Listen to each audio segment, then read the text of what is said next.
நான் இனிமேல் lady super star கிடையாது, சாதா நயன்தாரா. இப்படி தாங்க நயன்தாரா ஒரு அறிக்கையை வந்து வெளியிட்டிருக்காங்க.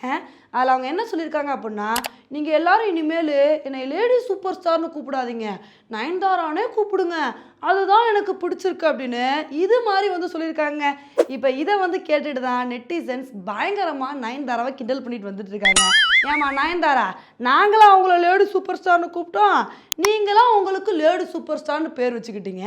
இப்போ திரும்ப நீங்களே வந்து என்னை அப்படிலாம் கூப்பிடாதீங்க, நயன்தாரானே பேர் சொல்லி கூப்பிடுங்கன்னு சொல்கிறீங்க. ட்ரெண்ட் ஆகணும் அப்படின்றதுக்காண்டி என்ன வேணாலும் பண்ணுறீங்களேம்மா. எங்களை பொறுத்த வரைக்கும் உண்மையான லேடி சூப்பர் ஸ்டார் யார் தெரியுமா? விஜய் சாந்தி தான்ப்பா லேடி சூப்பர் ஸ்டாரு. இவங்கள தான் நாங்கள் இப்போ வரைக்கும் லேடி சூப்பர் ஸ்டாராக பார்க்குறோம் அப்படின்னு இது மாதிரி நிறைய பேர் கமெண்ட் போட்டுட்டு வந்துட்டு இருக்காங்க. இவ்வளோ நாள் நயன்தாராவே விக்னேஷ் சிவனையும் நார்மல் பீப்புள் இல்லை அப்படின்னு சொன்னதுக்கு நெட்டிசன்ஸ் வச்சு செஞ்சுட்டு வந்துட்டு இருந்தாங்க. இப்போ இதை தொடர்ந்து அவங்களுக்கு இன்னொரு கண்டென்ட் கிடச்சிருச்சுங்க.